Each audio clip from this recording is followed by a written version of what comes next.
Bueno, en esta tarde les estamos ofreciendo un conversatorio al respecto de las ramas de estudio de la filosofía. Recordemos que solamente podemos amar aquello que podemos conocer. En ese sentido, es necesario saber antes de qué se trata la filosofía, qué temas se abordan en la filosofía, antes de poder dedicarnos a ella, antes de decidir entregar de alguna manera nuestra vida profesional hacia este campo del saber. Para este ejercicio, para tratar de reconocer qué es lo que se estudia en la filosofía, tenemos aquí a 4 panelistas que pertenecen al Colegio Profesional de la Comunidad Mexicana de Estudiantes de Filosofía. Yo, Luis Adrián Rodríguez Cortés, soy el director de este organismo y me complazco en presentar a nuestros conversadores del día de hoy. Las ramas de las que vamos a hablar son ética. Para hablarnos al respecto de la rama de ética nos acompaña el licenciado Jorge Antonio Torres Anaya. El licenciado Jorge Antonio es egresado de la licenciatura en Filosofía por la Universidad Autónoma de Querétaro y actualmente se encuentra estudiando un posgrado al respecto de bioética en la misma universidad. Para hablarnos sobre filosofía de la ciencia nos acompaña el licenciado Jorge Lucas Seamandura Zameca. Él es licenciado por la Universidad Autónoma de Baja California y actualmente está estudiando un posgrado en filosofía de la ciencia por parte de la UNAM. Tenemos para hablarnos al respecto de la rama de fenomenología al licenciado Raimundo Baraja Rocha, que es egresado y licenciado por la Universidad Autónoma de Sinaloa. Finalmente, pero no menos importante, tenemos a mi estimada Mariana Romero Bello. Mariana Romero Bello es egresada de la licenciatura en Filosofía por la Benemérita Universidad Autónoma de Puebla y es maestra por la Maestría en Estética y Arte de la misma universidad. Ella nos va a hablar al respecto de feminismos. Esta primera participación de mi parte concluye dándole la palabra para que nos hable al respecto del tema de la ética, ni más ni menos que al licenciado Jorge Antonio Torres Anaya. Cada uno tendrá 8 minutos para su participación. Cortaremos después de estos 8 minutos su primera intervención y posteriormente estaremos leyendo preguntas del público y daremos paso también a una interacción entre nuestros conversadores. Yo seré su moderador esta tarde. Entonces, por favor, Tony. Hola, muy buenas tardes a todos y todas las que en esta ocasión nos están recibiendo en sus respectivos aparatos para poder estar presentes en este conversatorio. Como bien había introducido el tema, y en especial quisiera hablarles en este momento de lo que pues parece ser una de las áreas que se ha impulsado mucho a partir de este año, que es la ética, y específicamente vinculada con un esfuerzo interdisciplinario que es la bioética. Actualmente me encuentro, como comentaba el compañero, estudiando la maestría en ética aplicada y bioética en la Universidad Autónoma de Querétaro. Curiosamente, esta maestría, este posgrado, se encuentra adscrito a la Facultad de Derecho. El motivo por el cual se encuentra en esta facultad es puesto que es debido a que la bioética está vinculada en muchos sentidos con la práctica la práctica médica y la investigación en diferentes laboratorios y con sujetos humanos y no humanos.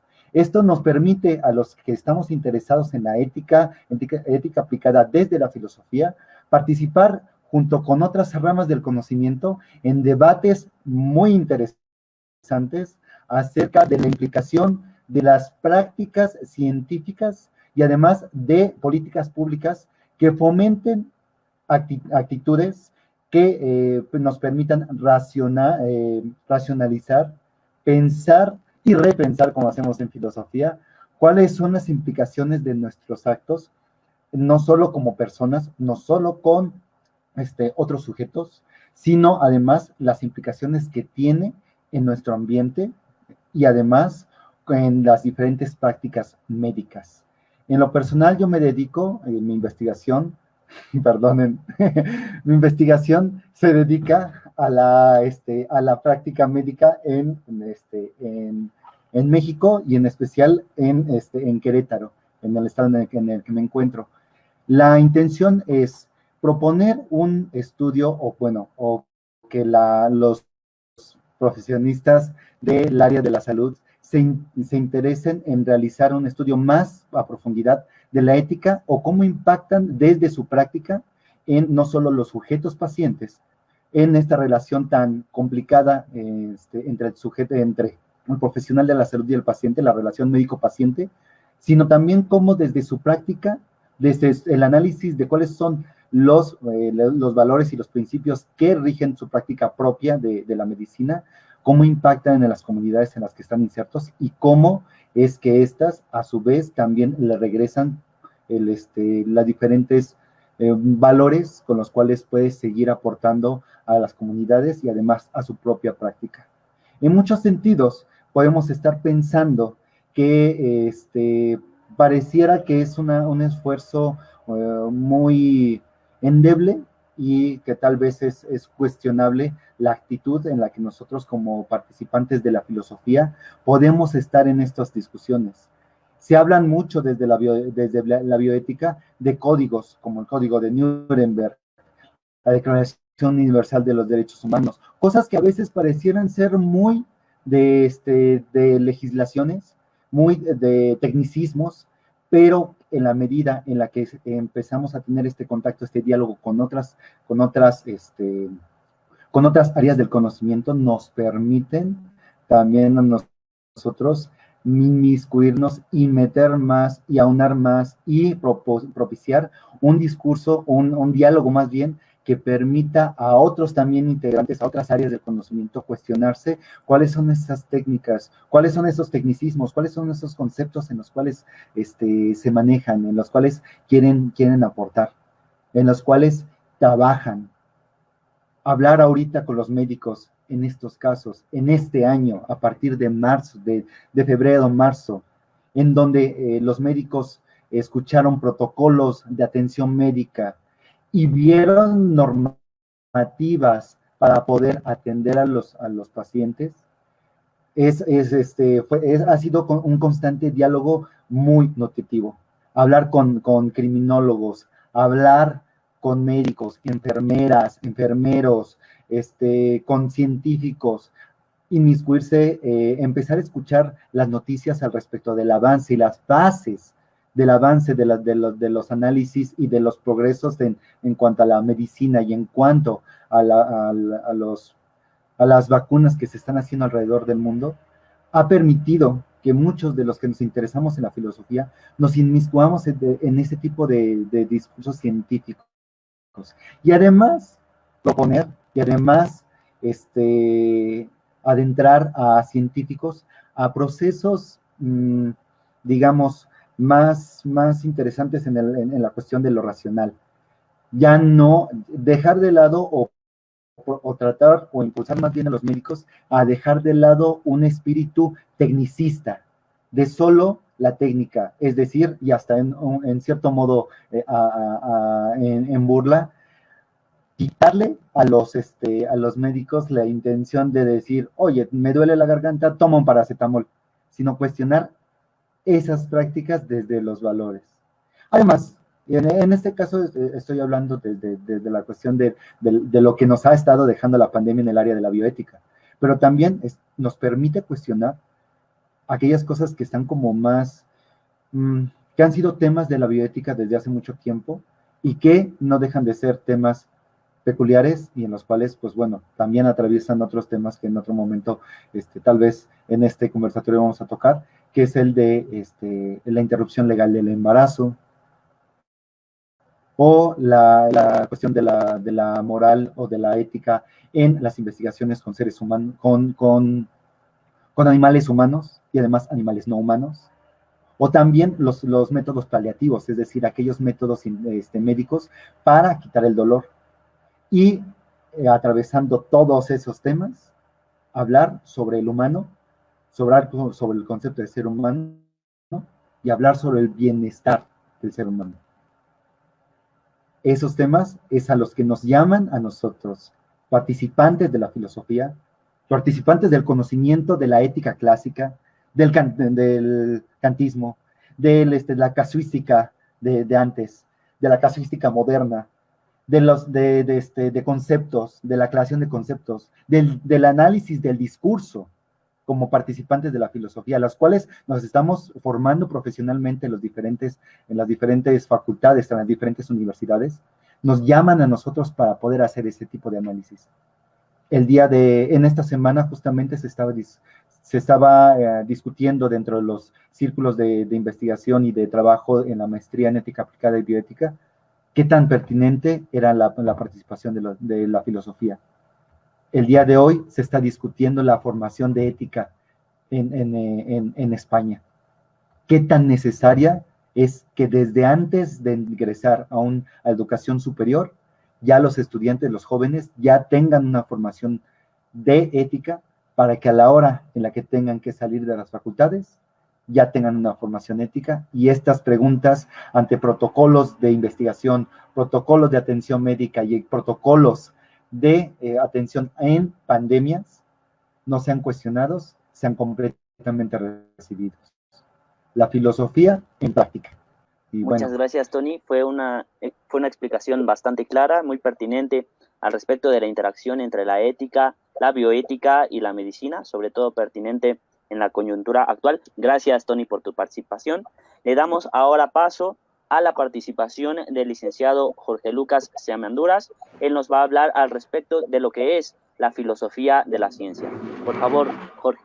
Hola, pues gracias por la invitación. Sí, yo voy a hablar un poco de qué es la filosofía de la ciencia y creo que la mejor manera de exponerlo es hablar de uno de los temas que a mí me interesan al respecto, ¿no? Porque nos lleva a lo que yo considero la definición más acertada de filosofía de la ciencia en la actualidad, ¿no? Una definición muy amplia, general y un tanto escueta de filosofía de la ciencia es que es el área de la filosofía que estudia la ciencia, ¿no? Su método, su conocimiento, su ontología y su aplicación, ¿no? En este sentido, se pregunta desde la conformación del método científico hasta la aplicación ética de los conocimientos científicos en sociedad. Es algo muy amplio, ¿no? Sin embargo, un problema con esta imagen de la ciencia es que se piensa que convive de manera discreta con otros conocimientos, el arte, las humanidades y la religión. Es decir, cuando digo discreto, es que está con estos otros conocimientos de una manera claramente diferenciada, claramente separada de las humanidades, del arte y la religión. ¿Que hay coincidencias? Claro, todos los filósofos de la ciencia aceptan que hay coincidencias entre la ciencia y otras áreas, pero se piensa que está bien definida en sus diferencias. Mira, ahí está la imagen. Si puedes darle siguiente, María, hasta la tercera diapositiva donde están los circulitos. Gracias, ¿no? Entonces, algo así se piensa, ¿no? Que la ciencia convive con otras áreas del conocimiento, ¿no? Y hasta ahí podemos pensar que todo está bien. Sin embargo, siguiente diapositiva, por favor. Siguiente imagen. Yo argumento, y varios filósofos de la ciencia han argumentado, que esa concepción lleva a este vicio, ¿no? A pensar que la ciencia es un conocimiento más abarcante que el resto de conocimientos, que aunque está bonito generar conocimiento en la literatura, en el arte, que la religión tiene ahí sus cosas, todas son versiones menores de la ciencia, ¿no? Porque la ciencia al final es el conocimiento real, verdadero, justificado, con evidencia empírica, etcétera, etcétera, etcétera. Creo que todos hemos visto a gente como Neil deGrasse Tyson, que tienen esta visión de que lo bueno de la ciencia es que es verdad, aunque no creas en ello, ¿no? O gente que desprecia la filosofía u otras áreas del conocimiento porque al final la ciencia siempre tiene la última palabra, ¿no? Estoy seguro que Tony, ¿no? Con lo que habló de la bioética, y eso vamos a hablar más adelante, ha tenido que lidiar con personas que, bueno, a ver si nos comentan, ¿no? Después, ha tenido que lidiar con personas que piensan que la ciencia siempre va a tener la última palabra y todo lo demás son consideraciones secundarias. Siguiente diapositiva, por favor. ¿Pero por qué, no? En la definición que mencioné al principio de ciencia, ¿no? Hablaba de la ciencia como algo monolítico, como una cosa uniforme que está bien definida, ¿no? Que aunque se investiga al respecto, ya está dada, ¿no? Se piensa en la ciencia como en la empresa epistémica que investiga un mundo sin espectadores. ¿Cómo sería el mundo si los humanos no estuviéramos ahí? El mundo tal y como es, ¿no? Casi casi el mundo en sí, para que le dé un infarto a todos los kantianos, ¿no? Y también se investiga, también se piensa que investiga el nivel más fundamental de la realidad, ¿no? Los principios básicos de toda la realidad, ¿no? Como aquello que nadie va a poder negar, aquello que es como el origen, ¿no? A mí se me hace que eso es una investigación ahí, de la que Freud tendría mucho que decir, ¿no? Porque es como la búsqueda por el origen de todos, ¿no? ¿Quién es nuestro papá? Y eso guía a un vicio que han tenido la filosofía de la ciencia, que aún es un vicio que aún persiste mucho, no solo en mi maestría, sino en toda el área de filosofía de la ciencia, que es ver a la física como el paradigma científico. ¿A qué se refiere eso? La física como paradigma científico es pensar que la física es la ciencia última y aquella sobre la cual se tiene que construir toda la empresa científica. Si nos vamos a la siguiente diapositiva, por favor. Eso guía a este vicio. ¿Cuál es? Que es pensar en toda la realidad como descendiente de la física y reducible a ella, ¿no? Así que la física sería la base de toda nuestra realidad, seguiría la biología y por último lo humano, ¿no? Así que hay gente que tiene esa... bueno, hasta eso no tantos filósofos serios al respecto, pero al menos en cierta cultura popular científica sí existe este vicio de creer que los problemas humanos se pueden reducir a los biológicos y los biológicos a los físicos, ¿no? Yo tengo varios conocidos científicos que sí piensan esto de manera no irónica, ¿no? Que piensan que, no sé, que las enfermedades mentales se reducen a problemas de neurotransmisores y que eso al final se reduce a problemas de átomos, ¿no? Así que si alguien sufre de histeria, eso se puede explicar por medio de la física, ¿no? Lo cual a mí me parece una completa locura. No porque obviamente no hay explicaciones de corte biológico, neuronal, como ya nuestro compañero Iván en Comefi, que les invito a visitar la página, tiene un artículo muy bueno sobre si las enfermedades mentales son de naturaleza puramente biológica o tienen corte social, ¿no? Él solo plantea la pregunta. No sé muy bien en qué punto está la investigación de nuestro compañero Iván. Según yo va a apuntar a que sí tiene factores sociales las enfermedades mentales, que eso a mí me parece muy evidente. Pero ahí también partes de la discusión que quieren reducirlo a la mera parte biológica y ese reduccionismo tiene como base este pensamiento, ¿no? Que la física es el fundamento de la realidad y que la ciencia es equivalente a la física, ¿no? Y todas las demás ciencias que quieran acercarse a ser científicas tienen que compararse con ello, ¿no? Con sus métodos, que son básicamente métodos matemáticos y de comprobación empírica correspondentista muy rígidos, ¿no? Siguiente diapositiva, por favor. Esta jerarquía que ya mencioné guía otras jerarquías, la que ya mencioné, la física sobre las otras ciencias, ¿no? La química es muy buena ciencia porque tiene fundamentos físicos bien definidos, ¿no? Y eso guía a otras jerarquías como esta de ciencias naturales contra ciencias sociales, ¿no? Por ejemplo, ¿cuál se piensa que es la reina de las ciencias sociales? La economía. ¿Por qué? Porque usa matemáticas. No importa que los economistas a veces parezcan más magos esotéricos que nunca le atinan ninguna predicción, aún con sus modelos muy matematizados, eso es irrelevante, ¿no? Que nunca le atinan. ¿Por qué? Porque como la economía tiene matemáticas, se acerca mucho a la física y ya por eso es la mejor ciencia, ¿no? Pero la antropología, la geografía, ¿qué otra ciencia? La sociología, esas son mini ciencias, ¿no? O ciencias secundarias porque no han podido llegar al nivel de la física. Siguiente diapositiva. Y por último, la otra diapositiva que puse, ¿no? No, perdón, sí, gracias. Anterior. La ciencia como superior a otros conocimientos, ¿no? Así que al final guía ese vicio, ¿no? Este pensamiento jerárquico de una ciencia monolítica lleva a pensar que todas las ciencias tienen que ser como la física para mantener el monolito de la ciencia rígido y que esa es la única forma de conocimiento válido. Todo lo demás son doxa u opiniones, ¿no? Postura con la que yo estoy en completo desacuerdo, ¿no? ¿Por qué? Siguiente diapositiva, ahora sí, por favor. Porque un acercamiento plural a la ciencia nos puede ayudar mucho más a conocerla mejor, ¿no? A conocer cómo de hecho se efectúa la ciencia, no en un imaginario fisicalista, ¿no? Donde solamente los astrofísicos y los físicos cuánticos tienen algo que decir porque tengan alguna serie de televisión, sino ver todo el trabajo científico que en verdad se efectúa, ¿no? Así, por ejemplo, tenemos a la física, a la antropología, a la historia, ¿no? Como que tiene aspectos científicos también, si es una ciencia o no, yo considero que sí lo es y tengo mi argumentación. Hay gente que dice que no, pero se puede discutir, ¿no? Porque esa es otra, la economía, ¿no? La imagen del dinero ahí. Siguiente, por favor. Las neurociencias, que sería una de las ciencias más nuevas que incluye aspectos de varias, no es reducible a una, ¿no? Ahora, todas ellas son ciencias, pero no son iguales, ¿no? ¿Y a qué me refiero con no son iguales? No quiero decir que hay una mejor que otra, sino que generan conocimiento de distinta manera, ¿no? El conocimiento que se genera en antropología no puede ser el mismo que el que se genera en física, porque uno estudia el ser humano y el otro estudia la energía, ¿no? No se puede pedir una equivalencia de métodos con objetos distintos. Así, por ejemplo, y lo que mencionaba sobre la historia como ciencia es otro asunto de la ciencia, ¿no? La ciencia jamás está completamente definida, ¿no? Siempre está discusión qué es científico y qué no. Seguro todos los filósofos que llevamos algún curso de filosofía de la ciencia recordamos a Popper, cuyo tema principal era diferenciar qué es ciencia de qué no, ¿no? Y quiere mantener un parámetro bien claro, que era el falsacionismo, ¿no? Esa postura está completamente rechazada porque no es tan sencillo como ver qué proposiciones son falseables o no. Diferentes ciencias tienen diferentes maneras de acceder al conocimiento, y así como hubo un momento en que la frenología, el estudio de cráneos, fue una ciencia, ahora podemos mirar hacia atrás y darnos cuenta que era una ridiculez ver eso como ciencia, ¿no? Así, hay ciencias que ahora, en el futuro, podríamos decir que ahora consideramos ciencia, en el futuro nos daremos cuenta que fueron pura tontería, y cosas nuevas que van a surgir que nos daremos cuenta que ya se conformaron como ciencias, ¿no?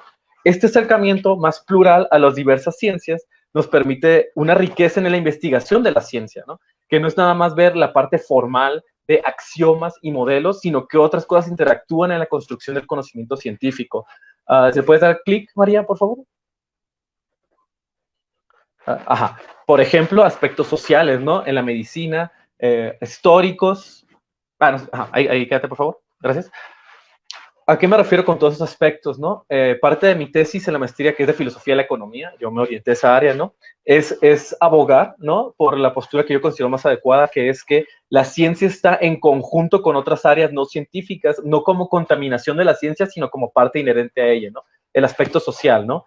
Creo que tal vez todos estamos un poco familiarizados con el tema de la gordofobia, ¿no? Que es un tema en donde se estigmatiza a la gente con sobrepeso por cuestiones más sociales y estéticas que científicas, ¿no? Que se asume que la gente con sobrepeso tiene un montón de males, aunque no los tenga. Eso es algo que intersecta lo científico con lo social, ¿no? De una manera bien fuerte. Otro tema de medicina muy interesante es si no me equivoco, se llama la plutoncología, ¿no? El tema de que aunque el cáncer es algo muy severo, hay una clara diferenciación no biológica ni científica, sino social. ¿En qué sentido? En que si tienes dinero, es muy fácil, bueno, en general es sencillo curarte del cáncer porque tienes prevención y los mejores tratamientos, pero si eres pobre, lo más probable es que te mueras, ¿no? Eso no es un asunto solamente científico, sino social, ¿no? El aspecto histórico, ¿no? Ahí está la imagen de la antropología, ¿no? ¿Es la antropología una ciencia colonial? Ese es un debate actual, ¿no? ¿Es una ciencia? Yo considero que sí. ¿Es una ciencia colonial? Ese es el debate, ¿no? Porque definitivamente inició como el acercamiento de la gente blanca a la gente café, ¿no? El descubrimiento de América, etcétera. Y ahora, con todo el conocimiento que tenemos que cuestiona esta producción epistémica, nos podemos preguntar si aún hay un lugar para esa ciencia o si ha cambiado lo suficiente para dejarla de considerar colonial, ¿no? El aspecto político en la economía, por ejemplo, ¿no? Mi tesis, como dije, argumenta que uno de los argumentos que propone es que el aspecto político no es algo diferenciable de la economía, ¿no? Estoy seguro que todos aquí han visto algún opinólogo, comentólogo, a Denise Dresser, por ejemplo, o mucha gente de la comentocracia mexicana, ¿no? Que les encanta diferenciar entre, no, eso no es algo económico, eso es algo político, ¿no? Como si nuestra vida material y nuestra vida política pudieran estar separadas en algún sentido relevante. No lo pueden estar, ¿no? Entonces, lo político no niega lo científico, sino que colindan en muchos sentidos, ¿no? Y al final, el aspecto religioso, ¿no? La física ha tenido fundamentos religiosos desde su principio. Newton era notablemente cristiano y parte de sus tesis sobre el espacio tienen un origen bien religioso, y hay que reconocer ese aspecto, ¿no? Hay que reconocerlo y ver cómo ha formado a la física y ver si hay un cuestionamiento que se pueda generar por ahí, ¿no? Entonces, ya para terminar sobre qué es filosofía de la ciencia, siguiente diapositiva, por favor. Para alejarnos de la idea de la ciencia monolítica, de la ciencia única, ¿no? O sea, mi idea es básicamente que la ciencia no existe, ¿no? No existe la ciencia como un monolito bien definido que nos dice qué está bien, no que está bien, perdón, que nos dice qué es verdadero y qué es falso, ¿no? Eso no existe, ¿no? Toda la ciencia siempre está en discusión por su propia naturaleza, ¿no? Entonces, ¿qué es la filosofía de la ciencia? Es el área de la filosofía que busca estudiar a las ciencias como campo de sentido de percepción tecnificada, de percepción entrenada y tecnificada, sistematización de conocimientos y búsqueda y reconocimiento de patrones y ontologías. Todo eso lo digo en plural porque es necesario reconocer eso, la pluralidad de conocimientos, ¿no? Que no hay una ciencia, puede haber cientificidad, ¿no? Que es lo que hace que unas cosas sean ciencias y otras no, pero no podemos exigirle a todas las ciencias que tengan una monocidad epistémica, porque si las ciencias quieren dar cuenta de objetos de estudio, tenemos que dar cuenta que los objetos son distintos, ¿no? Y pues eso es filosofía de la ciencia, básicamente. Muchas gracias. Gracias a ti, Lucas. Sin duda fue un discurso bastante interesante. Como introducción me parece sumamente preciso y rico en ejemplos. Gracias. A continuación vamos a dar paso a nuestro siguiente conversador, el licenciado, por ahí estás, Raimundo Barajas Rocha, excelente, que nos va a hablar al respecto de lo que es fenomenología, cuáles son los temas de estudio de la misma, y los dejo con el licenciado Raimundo. El día de hoy quisiera hablarles un poquito acerca de la fenomenología y acerca de compartirles un poquito por qué me ha llamado la atención, por qué se me hace interesante, y que compartirles un poco a ver si algo de lo que yo pueda decir o que les pueda compartir, pues les llegue a agradar tanto como a mí, ¿no? En principio, la fenomenología es una rama más de la filosofía, es una alternativa de hacer filosofía, ¿no? Y como en cada forma hay diversos autores, hay ideologías, hay corrientes, y pues para Husserl la fenomenología en específico es lo que fundamenta el quehacer filosófico. Es un método científico por el cual a través de esta metodología podemos llegar a conocer a las cosas mismas, ¿no? Despojándolas de todo aquello que no les sea esencial, y al final de este método, al que se le conoce como deducción fenomenológica y algunos otros nombrecitos especiales, pues nos quedaremos con la esencia de la cosa misma. Es un trabajo que en lo particular a mí me parece muy interesante, y ya como lo veo, pues tiene su grado de dificultad. Debido a que los prejuicios y los prejuicios que dificultan el conocimiento de las cosas tal cual son, ¿verdad? Pero ¿por qué Husserl busca un método científico? Una pregunta, ¿no? Tal vez válida. La fenomenología es una respuesta al positivismo de Comte, ¿no? El cual mencionaba que los conocimientos objetivos se obtienen a través del método científico. Y solo estos, los que tienen este método científico, son los conocimientos válidos, ¿no?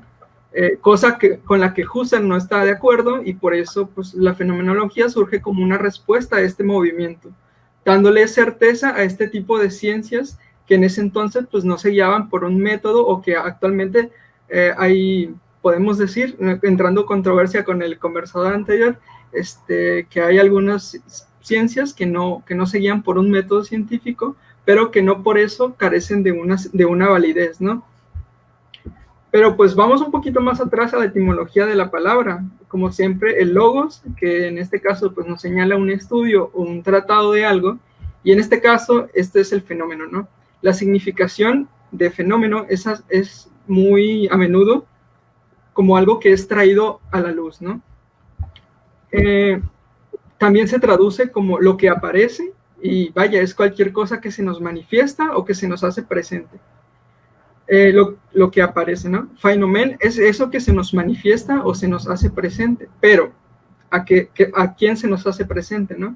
Es la respuesta a la conciencia. Según vemos, no somos capaces de llevar esencias como tales o a la cosa misma o al famoso noumeno, a la conciencia de una sola vez, ¿no? Lo que nos llega a través de los sentidos o a través de la percepción, mejor dicho, pues son siempre datos de cosas particulares, ¿no? Son datos de cosas singulares, son meramente accidentales, y que si bien participan de una universalidad con otras cosas que comparten esa misma esencia, pues lo que nosotros alcanzamos a ver son siempre rasgos singulares, ¿no? Siempre son datos específicos que a lo mejor pudieran variar de una a otra esencia, ¿no? Pero que en este caso la materialidad pues los dota de ciertas características singulares, ¿no? A través de la fenomenología y la deducción trascendental, pues podemos llegar a la cosa tal cual, a partir de los datos que nos llegan a la conciencia, es decir, de los datos de los fenómenos. Haremos una reducción e iremos poco a poco despojando a cada fenómeno, siempre particular, que participa de la multiplicidad de los datos que no le son esenciales. Y aquellos datos de los cuales participa y sí tienen en común con los demás, pues es lo que vendría siendo como la cosa en sí, o el nómeno, ¿no? Algo que nos recuerda si bien mucho a Kant, pues yo creo que con justa razón, porque pues, Husserl pues estudiaba ahí y hacía su crítica también a Kant. Algo que cabe destacar y es que en ningún momento se niega la existencia de las cosas tal cual, ¿no? Pudiera pensarse alguien. Más bien Husserl nos propone un momento que para mí es sumamente interesante y en el proceso de la deducción, el cual se llama epogei, que a lo mejor muchos de nosotros pues vimos a lo largo de la carrera, a lo mejor lo mencionamos, se mencionó por ahí y nos tiene algún recuerdo. Y que pues podemos poner la epogei como una suspensión del juicio, ¿eh? No es afirmar ni negar las cosas, sino poner en paréntesis para enfocarnos a los datos y llegar a una esencia tal cual, ¿no?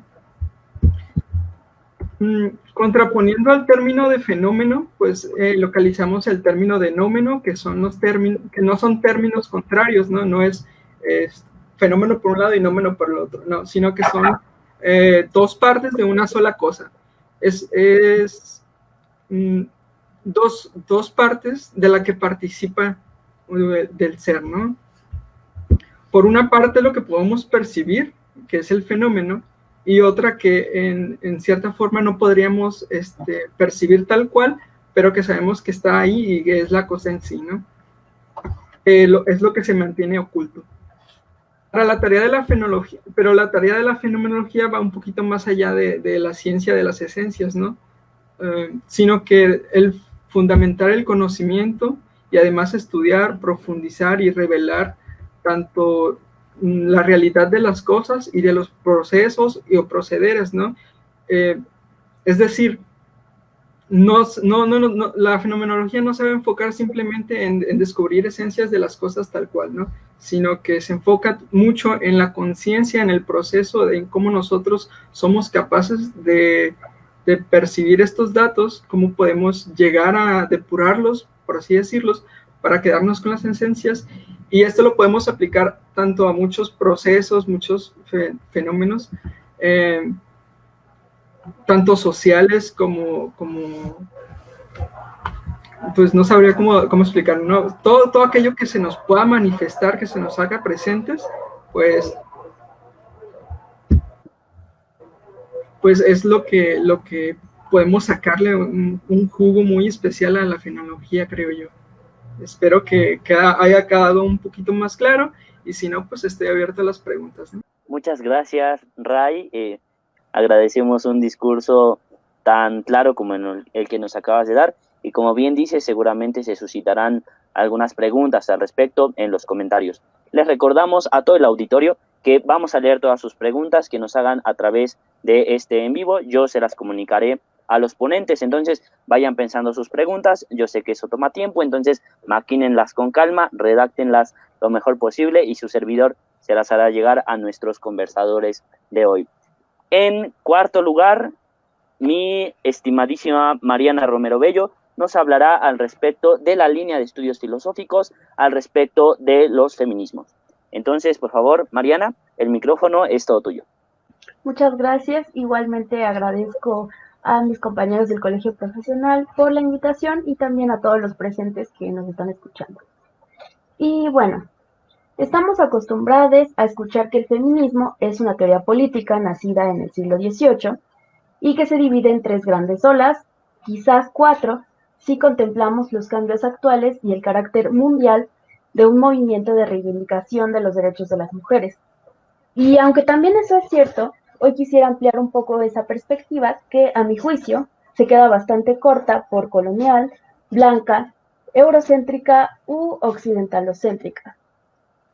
Por una parte, si hablamos de resistencias y luchas por parte de las mujeres por salir del estado impuesto de inferioridad, de dominación o de opresión en el que históricamente se les ha colocado, no podemos dejar de lado que todos estos fenómenos son anteriores al pensamiento ilustrado y que al mismo tiempo no son exclusivos de Francia, España, Inglaterra o Estados Unidos. Las mujeres de distintas situaciones históricas y geopolíticas han resistido, aun cuando no hayan llamado feminismo, precisamente feminismo, al pensamiento y a la lucha que estaban generando. Por lo tanto, si el feminismo es para nosotros un conjunto de luchas, de resistencias y movimientos sociales, no podemos reducirlo a un solo feminismo y pensar que es heterogéneo. Por otro lado, así como señalamos la existencia de una jerarquía sexual y de género, que creo que más o menos serían lo que todos los feminismos podrían estar de acuerdo, tampoco podemos ignorar otras jerarquías sociales a partir de las cuales se han construido nuestras instituciones, economía, leyes, lenguaje, arte, filosofía, ciencia, y etcétera, y etcétera, y largo etcétera. Y esas estructuras son el racismo estructural y el clasismo. La pretensión de homogeneizar a la mujer, lo que sea que eso signifique, ignora que no todas las mujeres estamos en la misma situación de desigualdad, de exclusión y de violencia, por lo que nuestras realidades y necesidades son distintas y nos es preciso accionar y pensar desde esas mismas realidades y necesidades. Escuchaba hace un tiempo una metáfora que decía frente a este feminismo blanco hegemónico en el que se busca homogeneizar a algo así como la mujer. Estas feministas estaban diciendo, bueno, es que las mujeres estamos todas en el mismo barco. Y pues una mujer negra le respondió que no, porque algunas de las mujeres, por ejemplo en América, fueron traídas contra su voluntad en un barco y otras ya estaban aquí, ¿no? Otras fueron despojadas de sus territorios. Entonces no estamos quizás en el mismo barco. Entonces es importante recalcar que existen distintos feminismos que se hacen cargo de distintas problemáticas en torno al ser mujer, lo cual es ya un problema sobre el cual podríamos debatir durante horas. ¿Qué es eso del ser mujer, no?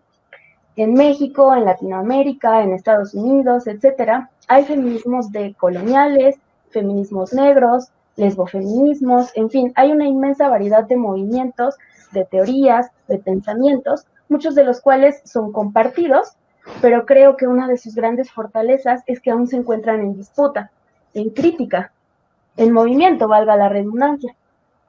Bueno, dicho esto, quisiera mencionar también que lo que muchos académicos y activistas trabajamos desde nuestras propias trincheras es una perspectiva interseccional de género, que tiene como uno de sus principales objetivos señalar la ideología de género, raza y clase que subyace en las estructuras institucionales, sociales, epistémicas, culturales, y que es el resultado de un ejercicio colonial, heteropatriarcal y capitalista de dominación, a partir del cual se establece el lugar que las personas ocupan dentro de una sociedad y que privilegia cierto tipo de corporalidades sobre otras. En este entendido, vamos a asociar a por lo menos tres fenómenos importantes, que sería el patriarcado, que sería el capitalismo y que sería la colonialidad.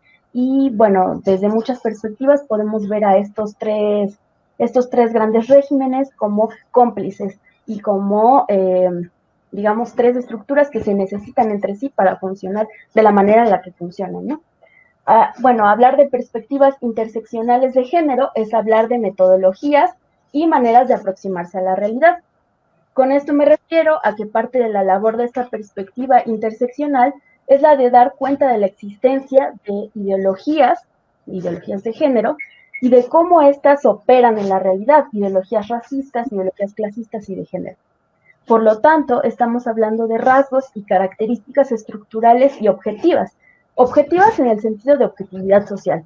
Es decir, no se trata de la mera exposición de un cúmulo de experiencias subjetivas, sino del desenmascaramiento de la estructura que permite y perpetúa estas discriminaciones, exclusiones, violencias. Y ahora bien, me parece también importante invitar, por lo tanto, a pensar desde esta perspectiva y no verla simplemente como un tema. No es solo decir, bueno, vamos a hablar de las mujeres, qué son, cuáles son sus características y a lo mejor, cuando mucho, cuál es la historia de las mujeres, ¿no?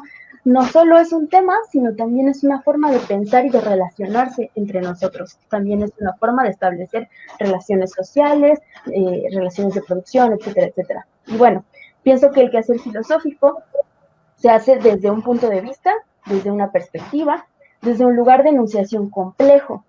Y en este sentido me gustaría mencionar algunos vínculos de manera a lo mejor muy tosca o a modo de bosquejo, si se quiere, de las formas de hacer filosofía, las así llamadas ramas de la filosofía, con las perspectivas interseccionales de género.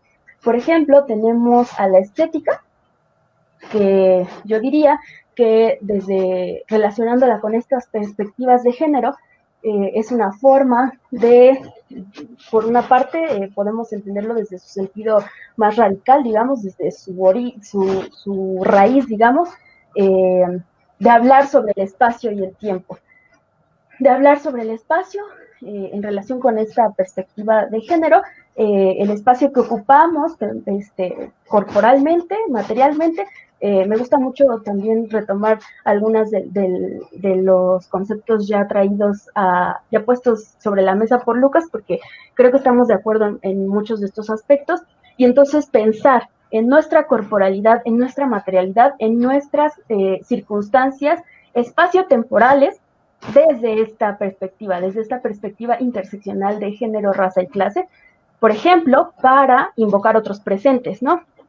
Para buscar nosotros, formas de estar juntos, formas de convivencia que traigan otros presentes a este presente, también de pensar nuestra relación temporal con el pasado y con el futuro. Esto también pues es un tema muy, muy amplio, pero que podríamos pensar por una parte en el devenir histórico de nuestras corporalidades y las violencias que se han ejercido en ellas históricamente, así como pensar también, por ejemplo, en cuestiones como la esperanza en el futuro, ¿no? En el progreso, por llamarlo de alguna manera, y que hasta cierto punto, tenemos que decirlo, es una cuestión masculina y es una cuestión también de raza, es decir, qué sujetos son los que realmente tienen esta esperanza progresista en el futuro y que a los cuales les es lícito esperar algo del futuro en términos institucionales, etcétera. En los sujetos que tal vez son válidos para tener esperanza, podemos decir que son sujetos masculinos, blancos, con una funcionalidad corporal específica, etcétera, ¿no? También podemos establecer vínculos con la filosofía política, es decir, todo el feminismo, me parece a mí, es profundamente político, no solo como un movimiento o como reivindicación de derechos, sino desde una postura originaria de lo que se entiende por política, del uso y el análisis de estos mecanismos de poder y de la relación que guardamos los unes con los otros.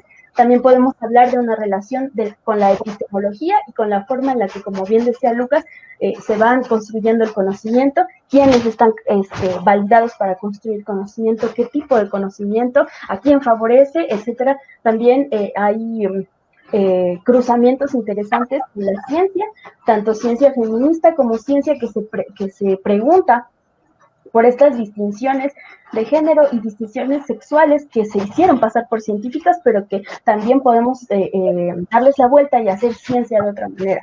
También ocupar ese espacio científico, etcétera. También se puede relacionar con la ontología, etcétera. Me gustaría simplemente decir y señalar mucho esto, que no me gusta pensar en los feminismos simplemente como una teoría, o simplemente como un conjunto de autoras y de pensamientos, sino también como una práctica viva que se entrecruza con otras praxis que tienen que ver con la construcción, una vez más, de conocimiento, de formas de estar, de leyes, etcétera, ¿no? Y que también debe ser entendida como una metodología en este sentido, como una forma de hacer, como una forma de ver, como una forma de pensar, como una forma de generar.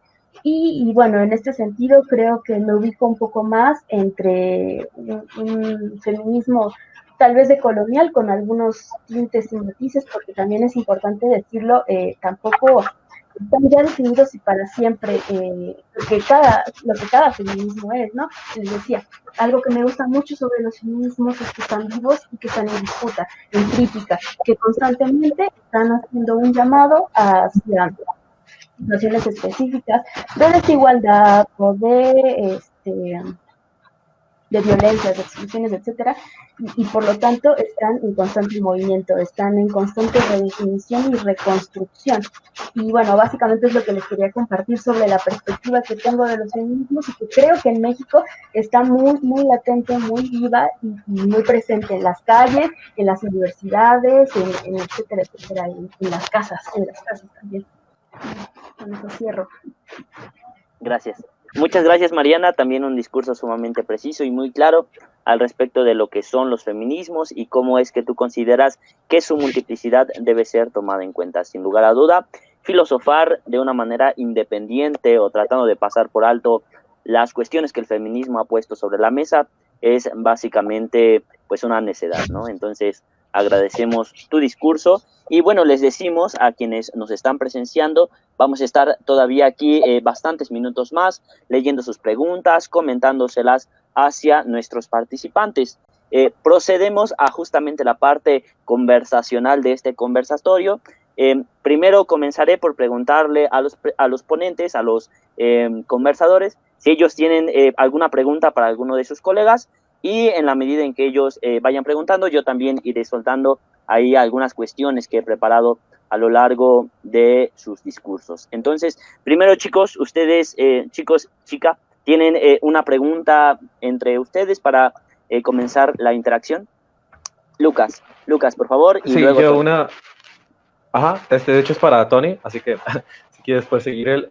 Pero es sobre lo que mencioné anteriormente, ¿no? Como me interesa, ¿no? Tú que estudias bioética, que si has visto algún conflicto ya en el campo, en la práctica, entre esta cientificidad que enarbolan ciertos médicos o biólogos o científicos del área con las cuestiones más culturales, prácticas de comunidades que a veces rechazan esa ciencia, ¿no? Como qué conflictos has visto ahí, cómo se median esas relaciones, ¿no? Es algo que a mí me interesa bastante y gustaría que si pudieras contarnos algo. Digo, ya lo habías medio comentado. Pues sí, efectivamente, hay una circunstancia, de hecho el fenómeno se llama paternalismo médico, en donde efectivamente los médicos se asumen como sujetos únicos conocedores de la técnica médica. Por lo tanto, los pacientes, en ese sentido de paternalismo, son infantilizados y por lo tanto no son sujetos de atención o de la atención en el sentido de son sujetos de puestos de atención a la hora en la que suceden la relación médico-paciente. El paciente solo está ahí como sujeto de atención, punto. Yo como médico tengo que... Ante nosotros, de hecho, una de las circunstancias con los técnicos de la medicina, no solo los médicos, incluso psicólogos, enfermeros, enfermeras, pues sí, en esta amplia gama de áreas del conocimiento relacionadas con la salud, somos vistos los filósofos y las personas que nos dedicamos a la bioética como obstáculos. Somos obstáculos para la ciencia, para la práctica médica. Es que, ¿por qué no me dejas hacer esto? Es que atraviesan cuestiones de respeto de la persona. La relación médico-paciente en la relación, en el paternalismo médico, es nada más alguien a quien voy a curar y ella. Ahora, puesto la otra cosa, es los cientificistas, los que asumen que la técnica tiene que ponderar sobre el respeto y sobre el bienestar del sujeto. Son aquellos que en un discurso, en el discurso más radical, están dispuestos a aceptar la violencia de los sujetos humanos de investigación con tal de lograr el objetivo científico. Ahorita lo estamos viendo con la pandemia y la investigación para las vacunas. Se preguntan por qué no salen las vacunas. Los que nos dedicamos a la bioética les decimos, hay fases de investigación que se tienen que respetar para que se lleve a cabo de forma ética las investigaciones.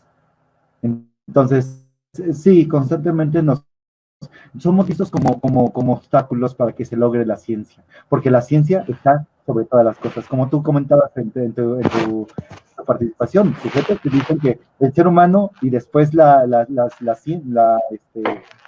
ciencias naturales y después está las ciencias, ¿no? Las ciencias duras. Sí, es bien interesante, ¿no? Gracias por tu comentario, sí, porque yo lo veía de una manera muy informal, ¿no? Con muchos de mis amigos médicos, no todos, pero algunos, que en especial en cuestiones como de nutriología, ¿no? Que tienen esta tendencia a decir, como, es que la gente es bien tonta, ¿no? Como le dices que no tome coca y la siguen tomando, ¿no? Y le dices que no hagan esto y lo siguen haciendo, ¿no? Y se hace bien chistoso porque es como, o sea, pero tú, ¿qué piensas que eres, no? O sea, nadie quita tu autoridad de médico en tanto conocimiento, ¿no? Pero ¿qué piensas que eres para que la gente así de la nada cambie todos sus hábitos solo porque tú lo dices, ¿no? O sea, como si excluyes la parte pedagógica y la ecología que existe alrededor de estas personas, ¿no? En donde a veces el único placer que tienen, que les alcanza, es una Coca-Cola, ¿no? Que es algo que ya está tan inscrito en sus hábitos alimenticios para mal, obviamente, ¿no? No voy a defender el tomar Coca-Cola, yo personalmente no tomo ningún refresco, por ejemplo, pero no puedo exigir que todos tengan esos mismos hábitos, pues, ¿no? Porque obviamente hay una generación de hábitos alimenticios, de a qué tenemos acceso, que configuran cómo la gente se relaciona con la comida, ¿no? Pensar que la comida es algo a lo que tú tienes una decisión completa sobre qué ingerir es muy ingenuo, ¿no? Y se me hace muy chistoso cómo no es que ese tema de los hábitos y la psicología de ellos no sea científico y por lo tanto esté fuera del alcance del médico, ¿no? Sino más bien debe integrarse a la investigación científica en ese sentido, porque si quieres ciertos resultados, no puedes exigir que tu objeto, que es una persona, ¿no? Simplemente se subyugue a tus decisiones, ¿no? Eso no va a pasar. En ese sentido, y de hecho, y esto va a tocar tal vez en un tema que la compañera también nos vamos a tener no vamos a discutir, pero sí va a salir alguna circunstancia. Aquí en Querétaro, lo peligroso es cuando los médicos ponen sus marcos morales sobre o sea, no solo la cuestión de la fe y la creencia en la ciencia, sino de cuestión sus marcos morales particulares con el sujeto que ya has visto en la técnica médica como objeto, la objetivación del paciente, y a este objeto paciente le están metiendo, lo están sujetando a los marcos morales. Aquí en Querétaro está legislada la objeción de conciencia por parte de los médicos. Y esto en ámbitos como la suspensión legal del embarazo, nos metemos en cuestiones así que la compañía bien podrá decirnos que están metidos en estas cuestiones del género y de sometimiento. Bueno, y de hecho quería por ahí, lanzo la pelotita porque sí creo que me parece que el tema va por ese lado, por la técnica, y también porque estamos en un mundo sobretecnificado, en donde justo en estas cuestiones, ahora es la técnica la que también domina, y son los cuidados, y son la atención es quitarle, por ejemplo, hablando sobre la cuestión de la bioética médica, quitarle al médico la idea de una medicina técnica, porque la medicina sobretecnificada hace del paciente sujeto un objeto de estudio y no deja de ser estas dinámicas de dominio. Y por eso digo, yo ahorita me estoy metiendo, tal vez a la compañía le suena el concepto, la ética del cuidado de Carol Gilligan, que es una psicóloga feminista que me trae pirado y que es una de esas cosas que dices, bueno, ahí está dentro de las cuestiones del género, es a lo que estamos, es de una ciencia que se está poniendo como dominante, es otra postura que nos va a reflejar y nos va a cambiar la perspectiva, nos va a cambiar los horizontes desde los cuales podemos estar viendo estos temas. Muchas gracias, Tony. Daré la palabra a Mariana para que responda a lo que acabas de comentar, pero antes tengo que decirles que ya nos han llovido bastantes preguntas del auditorio, entonces me van a tener que esperar Ray y seguramente Mariana, que también tendrá alguna pregunta. En este momento responde, por favor, Mariana, al comentario de Tony, y luego nos vamos con unas 4 o 5 preguntas del auditorio, porque esto ya se puso en modo activado y va a estar calientito, ¿no? Entonces, Mariana, por favor. Gracias.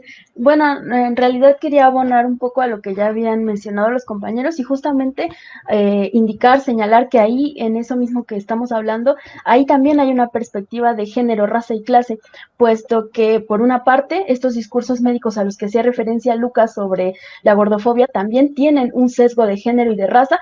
Hay muchos estudios que han hablado al respecto de cómo a las mujeres negras que tienen sobrepeso se les trata de una manera muy específica que tiene que ver con raza y con género, en la cual se violenta sus corporalidades, sus hábitos, sus costumbres, sus creencias, a partir de pensar que su corporalidad es inválida. O sea, lo que subyace a esta clase de comentarios es tu corporalidad es inválida. Y sobre todo estos estudios reflejan que no todas las mujeres que tienen algo de sobrepeso son necesariamente mujeres que no sean saludables. Muchas veces es la complexión y una serie de características que no necesariamente nos hablan de un descuido de la salud y que no necesariamente nos hablan de una persona enferma o una persona que requiera medicamentos o que requiera privarse de alimentos o de alguna consideración. Y también volviendo sobre el tema del aborto y de, bueno, la interrupción legal del embarazo y sobre esta cuestión de la conciencia, sí es obviamente problemático porque se está imponiendo sobre los cuerpos feminizados una, ¿cómo llamarlo? Una serie de creencias, así ellas se adhieran o no.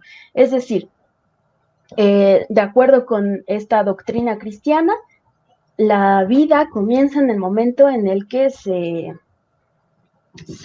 engendra, ¿no? Y por lo tanto tendríamos que defender, bueno, estamos hablando de institución como Vaticano, etcétera, no estamos tampoco todavía entrando en cuestiones bíblicas o exégesis, etcétera, pero también se puede. Y bueno, entonces se está asumiendo que todas las personas que viven en un territorio, por ejemplo, el caso de Puebla es muy es uno de los estados más católicos del país, también tenemos Guanajuato y bueno, ya hemos mencionado, ¿no? Primero se da por sentado que todas las mujeres que viven ahí son de esta tradición cristiana y tienen que, por lo tanto, adherirse a esta fe, ¿no? Eso por un lado. Y por otro, no solamente están ignorando factores científicos sobre, digamos,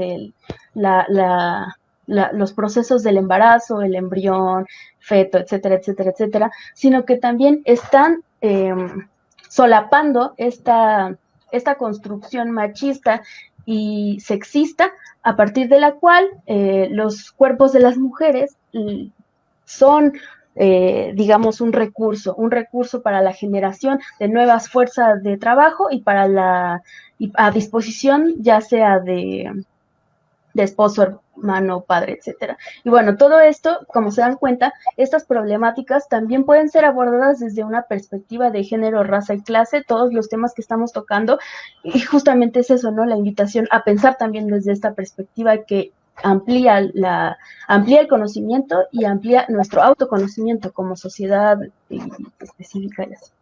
Muchas gracias, Mariana. Le pido ahí a Tony, que seguramente tenía ya un argumento para responder, pero bueno, que nos espere. Vamos a darle prioridad de momento a las preguntas del público. En primer lugar, Jacob CT nos pregunta: muy buenas tardes a los compañeros del colegio y a los presentes. Primero que nada, felicitaciones por este evento y por sus respectivas participaciones dentro del conversatorio. Tengo una pregunta para el compañero Lucas. Dentro de la definición dada de filosofía de las ciencias, se mencionó que es, en parte, una búsqueda de ontologías. ¿Cuál sería la función que cumplirían dichas ontologías dentro del estudio de las ciencias? Hola, gracias por tu pregunta, muy, muy buena. ¿Qué función cumpliría, no? Pues básicamente que, oponiéndolo de nuevo al reduccionismo fisicalista, ¿no? Este reduccionismo, ¿no? Básicamente propone a la física como el paradigma de la ciencia, ¿no? Entonces, caricaturizándolo un poco, también, dice que todo se reduce a los elementos de la ciencia. ¿Qué quiere decir? Que si un fenómeno, de nuevo, como la histeria, ¿no? Psiquiátrico, tiene bases meramente, se reduce a algo biológico, neuronal, ahí estamos reduciendo una ontología a otra, ¿no? De la histeria se reduce a la parte neuronal, ¿no? Y si eres un fisicalista radical, dirías, y todo ese aspecto neuronal de electrotransmisores, etcétera, se reduce a cuestiones físicas de energía, de átomos, etcétera, ¿no? Ahí se hace una reducción ontológica, ¿no? En donde se desestima la ontología de la histeria, ¿no? Todo lo que involucra el fenómeno, que también tiene una historia muy misógina, por cierto, que tiene que analizarse. se reduce a una sola ontología, ¿no? En la forma que yo propongo, ¿no? Que no es como que mi propuesta, hay muchas propuestas parecidas de las prácticas científicas, lo que se buscaría es ver en qué consiste la ontología de cada objeto de estudio, ¿no? Un ejemplo de mi área que voy a poner es la economía, ¿no?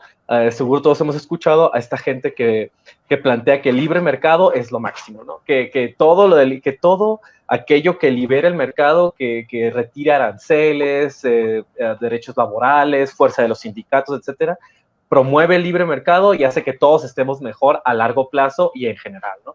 Eso es definitivamente falso. ¿Pero por qué es falso? Porque está planteando una ontología de mercado en donde solamente se toman en cuenta ciertos medidores, ¿no? El Producto Interno Bruto, los déficits comerciales, los márgenes de ganancia de las empresas. Es decir, se plantea una ontología meramente numérica, matemática y de mercado, ¿no? ¿Qué deja de fuera esa ontología? ¿Qué deja de fuera? Por ejemplo, la vida económica de los trabajadores, ¿no? Cómo afecta su calidad de vida, ciertas cosas que también son importantes en ello, ¿no? Entonces, para responder de nuevo ya un poco de manera más concreta a tu pregunta, dar cuenta de la diferencia de ciencias, ¿no? De cómo no se pueden reducir a una sola ciencia, como la física o cualquier otra, o la biología, también ha habido intentos de reducir toda la biología. Darnos cuenta de eso significa darnos cuenta que hay diferentes ontologías en cada ciencia, ¿no? Que los entes que estudia un médico son distintos a los entes que estudia un físico, a los entes que estudia un biólogo y a los entes que estudia un economista, ¿no? Un economista tiene que, bueno, que en general creo que no lo hacen los economistas ortodoxos de el ITAM, por decir algún lugar, porque ellos tienen como tienen todo, o sea, no lo estoy diciendo más por decir, ¿no? Ellos tienen toda una historia de economía ortodoxa. Significa dar cuenta de los diferentes entes que se estudian, ¿no? Así que, por ejemplo, un médico no puede rechazar las partes sociales de su profesión, porque sería un mal médico que no toma en cuenta factores importantes, así como un economista tiene que dar cuenta de la historia de los sistemas que estudia, ¿no? Tiene que un físico dar cuenta de la historia de la física, no necesariamente, probablemente no es necesario para su profesión, otros aspectos sí, tal vez no, un economista sí. Así, por ejemplo, la historia es un ente que el economista tiene que tomar en cuenta, pero el físico no, por ejemplo. Y el aspecto social también, ¿no? Un físico no tiene necesariamente por qué dar cuenta de eso, no es objeto de estudio, pero un médico sí tendría que hacerlo, igual que un antropólogo, ¿no? Así que a eso me refiero con diferentes ontologías, ¿no? Darnos cuenta que cada ciencia tiene su ontología y, más importante, que esta ontología siempre está cambiando, ¿no? Nunca pensar que estamos llegando a una esencia absoluta, fija del universo, porque simplemente no la hay. Muchas gracias, Lucas. Pasamos a una siguiente pregunta de parte de Jocelyn Yandet. Jocelyn, de hecho, es miembro del Colegio Profesional también de la COMEFI en el área de Filosofía Latinoamericana y nos pregunta, ¿cómo pensar la relación del género y la filosofía actualmente? Es decir, ¿desde dónde, como sujetas y filósofas, podríamos aportar desde esta rama herramientas críticas, descentralizadas, anticoloniales a la filosofía, tomando en cuenta lo que mencionó Mariana sobre la occidentalización, colonialidad, racismo que existe en la misma filosofía? Gracias, Jocelyn, por tu pregunta y Mariana, es toda tuya. Muchas gracias. Qué buena pregunta, me gusta mucho. Y yo diría que en primera instancia, ya el hecho de hacer filosofía desde nosotras mismas, desde nuestra corporalidad, desde nuestras propias situaciones específicas, es decir, el ya sabernos no blancas, no hombres, no hegemónicas, no ricas, etcétera, un largo etcétera, es decir, ya saber el lugar que estamos ocupando espaciotemporalmente y el lugar de enunciación que no es que nos corresponda, pero que finalmente las condiciones materiales nos están colocando en ese lugar, ya el simple hecho de tener este esfuerzo por pensar la realidad desde ahí y por producir filosofía desde ahí ya es, yo creo, un buen golpe a lo que podríamos llamar la filosofía occidentalocéntrica y falogocéntrica, es decir, estar muy conscientes de estas perspectivas, pero también estar conscientes del quehacer filosófico y ya no desde, ¿cómo decirlo? Ya no desde la universidad, desde la academia, desde los papers tal vez, ¿no? Sino también pensar en otras formas de hacer filosofía con otras. También ya el simple hecho de sentarnos aquí a conversar entre nosotras, yo creo que ya es un fuerte golpe al heteropatriarcado, y sabernos heterodisidentes también y saber y hacer filosofía desde ahí, yo creo que ya es un avance. No podría decir o señalar una serie de pasos porque creo que justamente es lo que haría una filosofía falogocéntrica. Es decir, la filosofía falogocéntrica tal vez diría, bueno, los pasos para detenerse y salir de aquí serían 1, 2, 3, 4 y así, ¿no? Y yo creo que no, yo creo que por el contrario, tendríamos que abrir posibilidades, pensar en otras formas y hacer, sobre todo hacer, pensar y relacionarnos de otra manera, y yo creo que desde ahí y se van a abrir muchas respuestas, muchas opciones, muchos campos, y yo creo que desde ahí está lo que yo contestaría. Muchas gracias, Mariana. Damos paso a la siguiente pregunta que también es para ti, así que nuevamente no cierres el micrófono. Nos pregunta Luis Arellano, algo que todos nos hemos preguntado, muchas veces con ingenuidad y muchas veces ya de una manera un poco más a profundidad. ¿Cuál es el fundamento del uso inclusivo del lenguaje?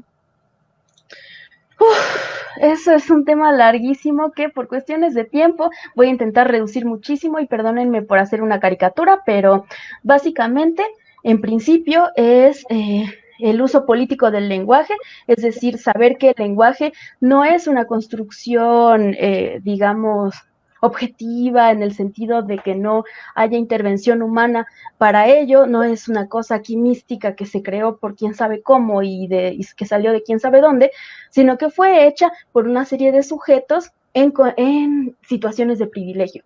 Y estos sujetos en situaciones de privilegio no contemplaron la existencia de otras cosas, por ejemplo, la existencia de otros géneros.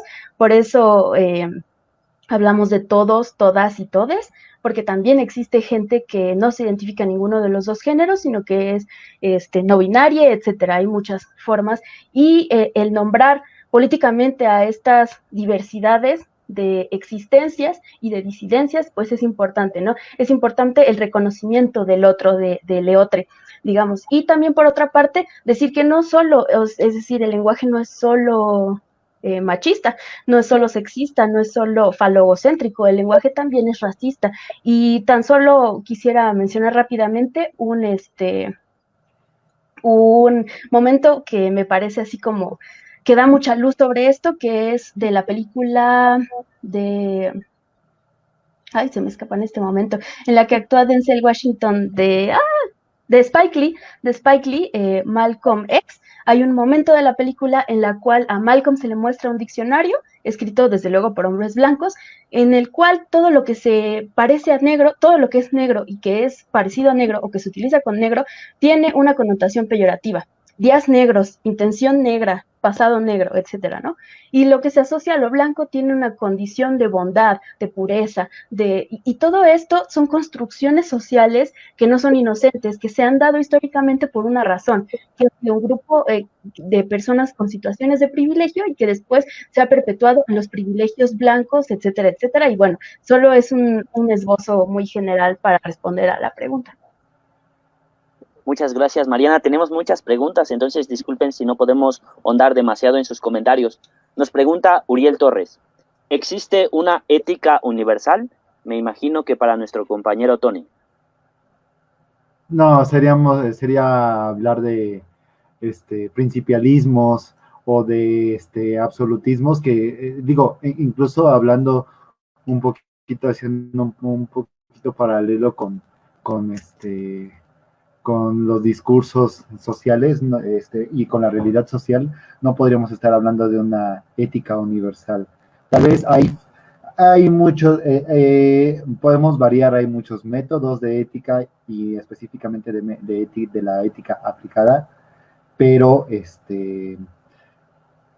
hablar de una ética única, una ética universal, nos podría remitir a kantismos o cuestiones más de principialismos en donde un solo juicio para todo, y creo no, en la medida en que, hablando un poquito, trayendo a cuenta lo que decía la compañera en cuanto al lenguaje, no podemos estar hablando sobre razonamientos universales o un solo lenguaje o una sola manifestación de la razón, sino que cabezas diversas, generan éticas diversas y morales diversas y todas estas cosas. Entonces, universal, bueno, por lo menos, y perdonen si después recibo lapidación por posmoderno, no.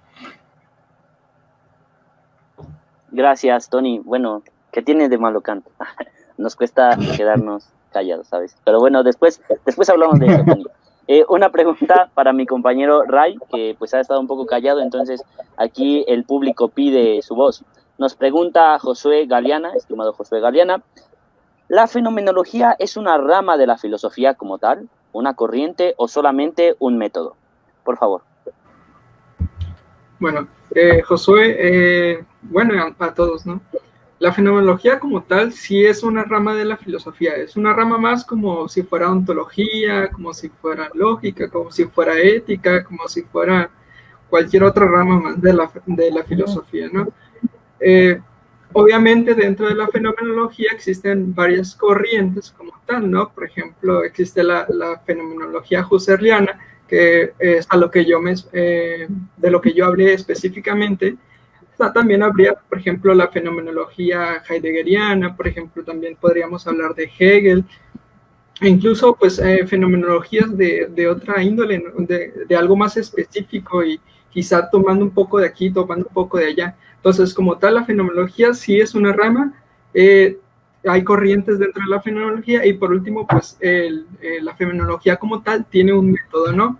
En específico, pues Husserl llama a la fenomenología pues un método científico, ¿no?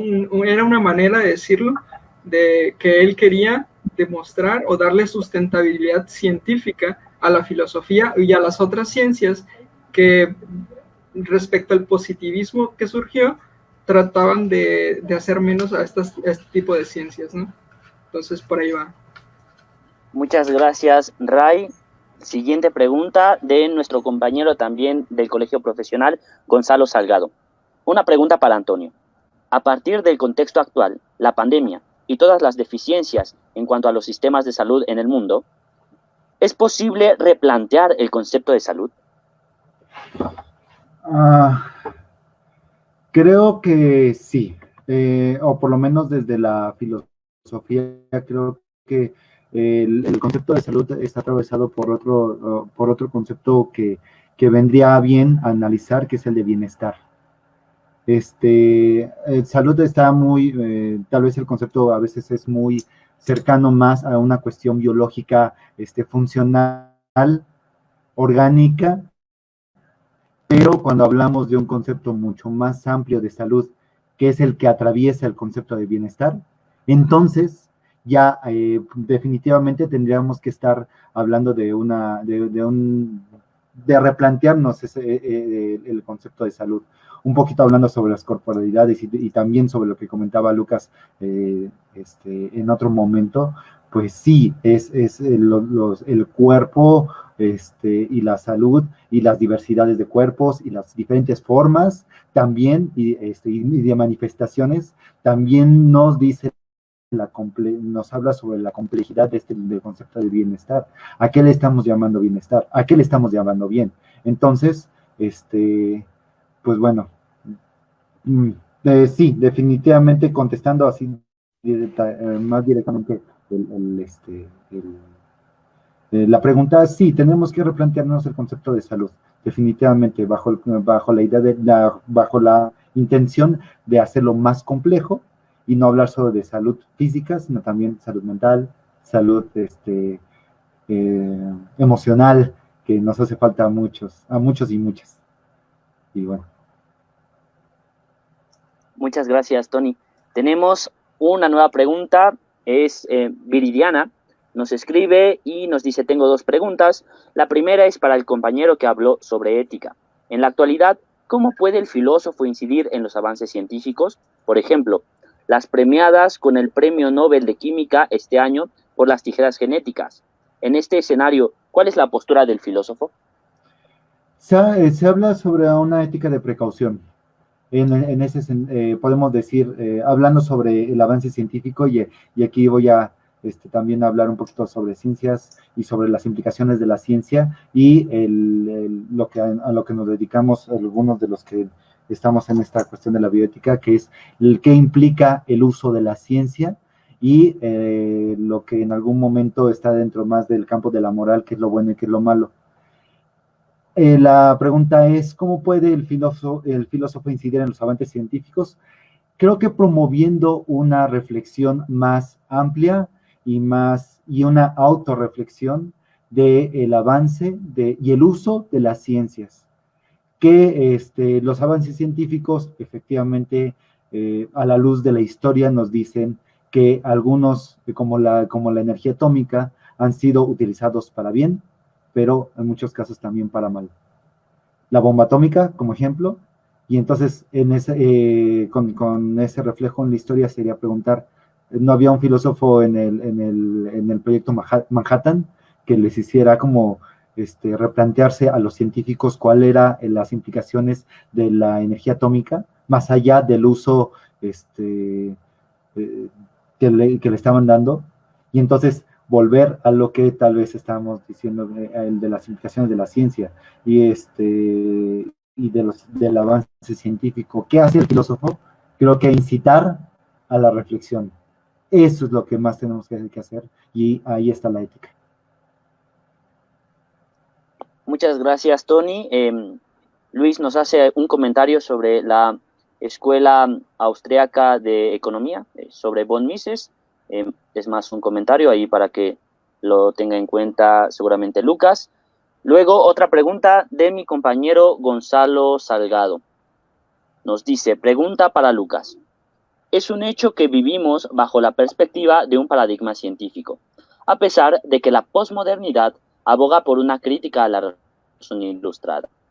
La filosofía de la ciencia es una forma de ir en contra del reduccionalismo. Permíteme, es que la pregunta estaba larga y le di a aumentar. La filosofía de la ciencia es una forma de ir en contra del reduccionismo del conocimiento y, en ese sentido, de las bases para pensar en una epistemología como base para generar una crítica al reduccionismo. Vale, es una pregunta bastante compleja.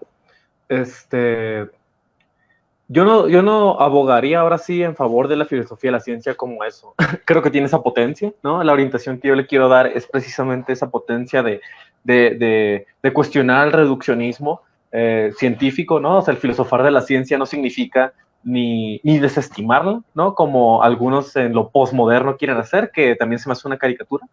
No como tú lo dices, ¿no? Pero sí creo que a veces se usa de manera muy caricaturizada, ¿no? Como que cualquier cuestionamiento a la ciencia ya es ser postmoderno, lo cual claro que no.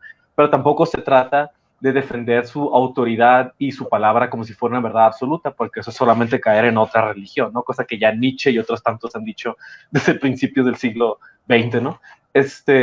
De nuevo, no creo que la filosofía de la ciencia tenga eso como base o empresa, pero sí creo que es una de sus potencias, ¿no? Ver la pluralidad del conocimiento, ¿no? En ese sentido, hay varios, ¿no? En especial los que nos gusta filosofar sobre las prácticas científicas efectivas, ¿no? E históricas que se dan y cómo se justifican. Nos gusta analizar ese contrarreduccionismo, en tanto cada ciencia, como ya mencioné anteriormente, tiene su propia ontología y su propia epistemología. Ahora, esto tampoco es defender un particularismo, ¿no? Como, así cada una tiene su propia epistemología y está aislada, ¿no? Es una mónada que no comparte nada con las demás. No, obviamente hay ciertos criterios de cientificidad que se comparten, ¿no? Tener un método, tener alguna forma de comprobación y relación con el resto de las ciencias. Así que,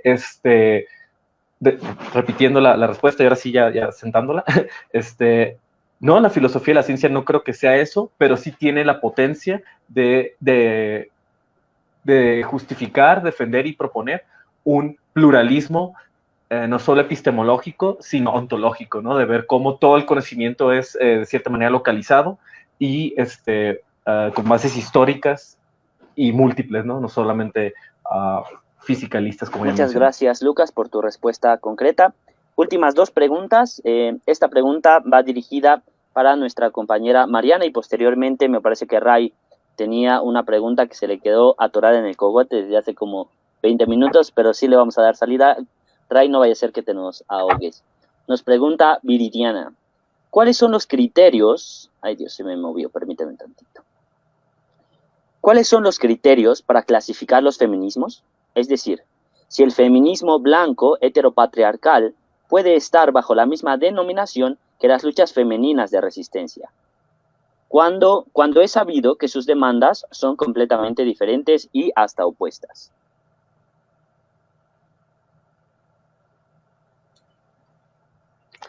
Está complicado. Bueno, por una parte quisiera decir que no creo que haya criterios anteriores para clasificar feminismo, sino más bien creo que se da de manera orgánica, es decir, por ejemplo, los feminismos negros, ¿no? Nos damos cuenta de que compartimos cierta clase de opresiones, de discriminaciones, de violencias, etcétera, etcétera, como mujeres, pero las mujeres negras dicen, espérate tantito, como mujeres negras sufrimos otro tipo de violencias y estamos en otra categoría social, por así decirlo, en la cual no estamos a la par que las mujeres blancas, ¿no? Que las mujeres blancas han hecho así como se le llama el pacto patriarcal entre los hombres, las mujeres blancas han hecho este pacto racial con otros hombres, ¿no? Para poder establecer jerarquías raciales sobre las mujeres racializadas en general, negras, indígenas, prietas, etcétera, etcétera, etcétera, ¿no?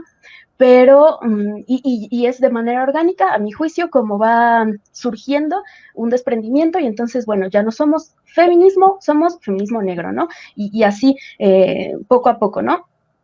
Y tal vez no necesariamente así, tal vez no autonombrándose de entrada al inicio del pensamiento, sino, les digo, es un proceso a partir del cual se van divorciando, digamos, algunos pensamientos, algunos ejercicios críticos, y tampoco, es decir, yo sí tengo una fuerte crítica hacia el feminismo blanco y hacia el feminismo hegemónico, pero tampoco lo llamaría necesariamente heteropatriarcal. O sea, yo sí creo que hay que hacer matices y distinciones. Es decir, hay cosas en las cuales pienso que está fungiendo incluso como cómplice del heteropatriarcado, sí, y también hay que señalarlas y hay que criticarlas, pero tampoco podemos tildar a todo el feminismo blanco como feminismo heteropatriarcal. Creo que no va por ahí. Más bien pensaría en generar matices y hablar de cuestiones muy específicas, por ejemplo, el feminismo radical, a lo mejor, ¿no? Hay momentos en los que al excluir a otro tipo de corporalidades, por ejemplo, a las mujeres trans, a las personas queer, personas no binarias, está ejerciendo una violencia patriarcal, pero, y eso hay que señalarlo, es decir, hay que hacer ese matiz, pero ya no por eso toda la teoría es heteropatriarcal, y bueno, a grandes rasgos respondería a eso. Gracias, Mariana. Pido un momentito antes de... Bueno, tenemos un comercial para ustedes, pero en un momento lo enunciaremos. Antes me gustaría leer una pregunta al respecto que nos hace Luis Silva Díaz Guerrero. La voy a leer porque la había esbozado hace un rato, pero yo no alcancé a identificar la pregunta dentro del comentario. Dice, es para Lucas. ¿Estás de acuerdo con la praxeología como fundamento económico? Ah, sí, cierto, había mencionado el comentario, ¿no? Disculpa, con la otra pregunta se me fue. Estoy de acuerdo con la praxeología, no, la verdad, yo soy bien escéptico de la escuela austriaca, de von Mises y Hayek, ¿no? No solo porque también Hayek, aparte como padre fundador del neoliberalismo, sino porque la praxeología es algo muy cartesiano, de partir de primeros principios y de ahí deducir los axiomas de la economía. Eso a mí se me hace una completa locura. O sea, y no quiero ser demeritorio ni nada, no sé que lo estoy diciendo un poco, ¿no? Pero es que yo la verdad no he visto un estudio, no he visto cómo esa forma de economizar haya aportado algo a la economía como ciencia, honestamente, ¿no? Creo que solo ha llevado a la economía a ciertos vicios, que son los vicios del formalismo, ¿no? Los vicios del formalismo es esto, darle privilegio a modelos matemáticos sobre investigaciones un poco más empíricas de cómo funciona la economía efectiva, ¿no? Que, o sea, en ese sentido tal vez sí tiene su utilidad, pues, ¿no? En que los modelos han ayudado a muchas cosas, hicieron que la ciencia avanzara de un lado, pero desprestigiaron otros, ¿no? Ya esto es algo muy personal, ¿no? Y que tendré que defender en su momento, pero yo tengo un acercamiento al estudio de la economía, el que privilegio yo es un acercamiento más empírico, ¿no? De cómo funcionan las sociedades efectivamente, y a partir de ahí ver qué principios económicos siguen, ¿no? De una manera más plural, porque de nuevo la praxeología tiene este acercamiento muy cartesiano y de hecho kantiano, porque Nietzsche se basa mucho en Marx, y podemos ver un poco el límite del kantismo con el perdón de Luis, pero el límite, ¿no? De que no todo puede partir de primeros principios para deducir cómo la gente intercambia productos, ¿no? O produce e intercambia esas cosas, ¿no? Creo que es un acercamiento un tanto limitado, así que yo personalmente estoy en desacuerdo con ese acercamiento. Muchas gracias, Lucas. Estamos a 2 opiniones tuyas de deslindarnos de tus opiniones con respecto a este canal.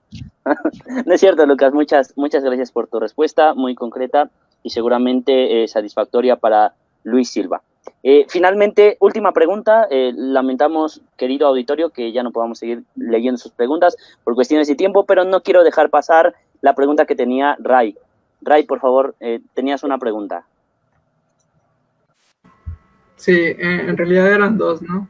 La primera era para Jorge, que era más o menos qué había sido lo más difícil en su experiencia al tratar con médicos, enfermeras o personas de este ámbito. Pero pues más o menos ya la contestaste y igual si quieres ahondar un poquito más. Y la segunda era para Lucas, algo que mencionas de la ciencia monolítica. No sé si podías ahondar un poquito, así muy leve, acerca de ello, porque, o sea, entiendo que podría ser que hablas de una ciencia que no es una cosa que no se va a mover, ¿no? El falsacionismo de la ciencia es como contradictorio con algo monolítico, ¿no? O algo así, ¿no? Sí, cuando hablo de la ciencia monolítica es pensar a la ciencia como una cosa, como un bloque único que da opiniones, que da verdades, así sin cuestionamiento, ¿no? Ahí está, bueno, remitiendo un poco a mi exposición también, es esta idea que hay en muchos filósofos, especialmente en los 70s, ¿no? Que piensan que la ciencia es una empresa única, ¿no? Que comparte métodos, ontología y todo lo demás, ¿no? El falsacionismo está bastante refutado, ¿no? Y es un ejemplo de la ciencia monolítica. ¿Por qué?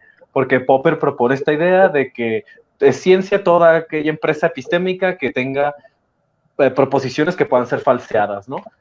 Dice Popper famosamente, ¿no? Que el marxismo y el psicoanálisis no lo tienen porque todas sus predicciones siempre se confirman sin importar lo que pase, por eso no son ciencias, pero en cambio la física y otras sí lo tienen, ¿no? Porque tienen proposiciones que se pueden falsear, ¿no? Si un astrónomo no dice que va a aparecer cierta estrella en cierto lugar a cierta hora, podemos empíricamente revisarlo, ¿no? Esa es una visión de la ciencia monolítica porque no es cierto que las ciencias funcionen así, ¿no? Ni en general ni en lo particular, ¿no? Hay muchas teorías cuyas proposiciones no son falseables porque tienen que establecer principios necesarios principios que guíen su investigación epistémica y que solo una vez, y el hecho de que sean falseados empíricamente no desecha la teoría, ¿no? Completamente. Hay una metáfora que nos dijo un profesor una vez, ¿no? Es como si hay goteras en tu casa, ¿no? Si hay una gotera, lo reparas, ¿no? Pero si ya está todo el techo casi caído, pues lo tiras la casa, ¿no? O sea, obviamente, ¿no? Si te falsean una cosa, no vas a desechar toda la física, pero si ya ves que toda la teoría está fallando, la tiras, ¿no? Eso, pensar que el falsacionismo es una guía universal, es pensar una ciencia única y monolítica que tiene todos los mismos factores en cuenta, y eso es lo que yo propongo rechazar, y creo que la filosofía de la ciencia más reciente busca rechazar. Muchas gracias, Lucas. Ahora, Tony. Sí, una de las dificultades más grandes es tratar de humanizar a los técnicos de la medicina. La práctica de la medicina, en mi trato con médicos generales y médicos especialistas, es que se han convertido más que sujetos en que en esencia han buscado una profesión buscando atender a otras personas como semejantes, los han convertido en sujetos educados en la técnica humana, en la técnica del cuidado humano. Entonces, tratar de humanizar a estos profesionales ha sido una de las grandes dificultades.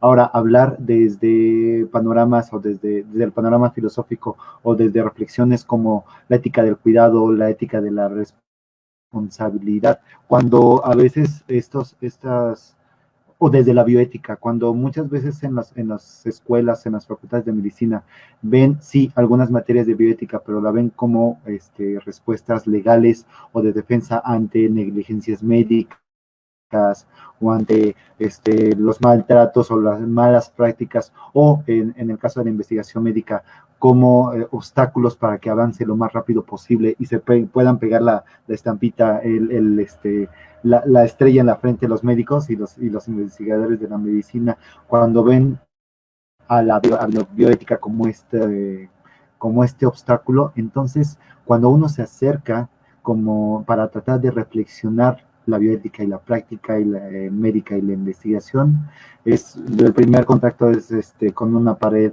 de batas blancas. Entonces, sí ha sido complicado. Esa ha sido la complicación, como la distancia que existe entre la filosofía y las ciencias, y la ciencia médica se ha mantenido y se ha hecho constantemente más amplia. Y entonces ahora tratar de hacer un salto entre estas dos ciencias y realizar más que casi de forma pedagógica, sino de un diálogo entre ambas áreas del conocimiento, ha sido un reto que de verdad ahora, ante la exigencia de la pandemia, ha sido imperioso, ha sido necesario, pero queda muchos frutos y creo que ahí vamos en favor de filósofos entre los médicos, o médicos entre los filósofos, o médicos filósofos, que sería mind blowing, digo. Muchas gracias, Tony, por tu respuesta. Antes de irnos, tengo que decir que ha sido un conversatorio bastante grato para mí, me he divertido muchísimo, se han quedado muchas cuestiones en el tintero, pero seguramente en otra ocasión podremos sacarlos. Agradezco su atención, de verdad han sido un público maravilloso. Agradezco también a mis compañeros que han participado en este conversatorio. Espero que nos acompañen en nuestras próximas actividades y que por favor nos sigan en nuestras redes sociales y estén muy atentos a todas las actividades de la comunidad mexicana de estudiantes de filosofía. Hasta pronto. Gracias a María Dorantes. Adiós. Que nos acompañó y nos apoyó en las cuestiones técnicas. Hasta pronto.